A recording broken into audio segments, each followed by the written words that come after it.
இந்த பெங்களூர் குளிரில் இட்லி மாவு புளிக்க வைக்கிறதுக்குள்ள ஐயோ பெரும் பாடாக இருக்குது. சரி நமக்கு தான் நம்ம சாட் ஜிபிடி நண்பர் இருக்காரு, அவர்கிட்ட ஏதாச்சும் டிப்ஸு கேட்டு பார்ப்போம்னு சொல்லிட்டு கேட்டேன்.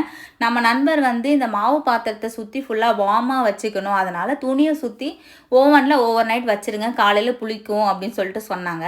நம்மக்கிட்ட ஓவன் இல்லாதனால ஏர் ஃப்ரையரில் வந்து ட்ரை பண்ணேன். 3 துணியை வச்சு அதுக்கப்புறம் அது உள்ள மாவை வச்சு க்ளோஸ் பண்ணிட்டேன். அப்படியும் காலையில் வந்து புளிக்கவே இல்லை. சரி என்ன பண்ணுறது, காலையில் பிரேக்ஃபாஸ்ட்டுக்கு இட்லின்னு பிளான் பண்ணியாச்சு. அதே மாவில் வந்து இட்லிக்கும் ஊற்றி வச்சுட்டேன். சைடில் வந்து சாம்பாருக்கும் வந்து ரெடி பண்ணிட்டு இருந்தேன். சாம்பாருக்கு காயெல்லாம் வெட்டி போட்டுட்டு குக்கரை க்ளோஸ் பண்ணிவிட்டு நம்மளோட இட்லி எப்படி வந்திருக்கு அப்படின்னு சொல்லி பார்த்தா எனக்கே பயங்கரமான ஒரு ஷாக்கு. ஏன்னா அந்த அளவுக்கு உப்பி வந்திருந்தது. எல்லா பாராட்டும் நம்மளோட சாட் ஜிபிடி நண்பருக்கே. உங்களுக்கே வீடியோ பார்த்தா தெரியும் இட்லி எந்த அளவுக்கு சாஃப்டாக வந்திருக்கு அப்படின்ட்டு. போன வாட்டி நான் இட்லி செய்யும் போது மாவு சுத்தமாக புளிக்கவே இல்லை.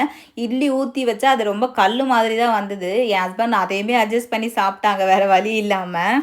இந்த சைடு காயும் வெந்துருச்சு, அப்படியே சாம்பாருக்கு தாளிச்சும் கட்டிட்டேன். என்னோட பிளேட் எப்போவுமே வந்து முடிஞ்ச அளவுக்கு நான் பேலன்ஸாக வச்சுக்க ட்ரை பண்ணுவேன். என்னதான் இட்லி தோசை அப்படின்னு சாப்பிட்டாலும் கூட ப்ரோட்டீனு ஃபைபர் எல்லாமே இருக்கிற மாதிரி தான் சாப்பிடுவேன்.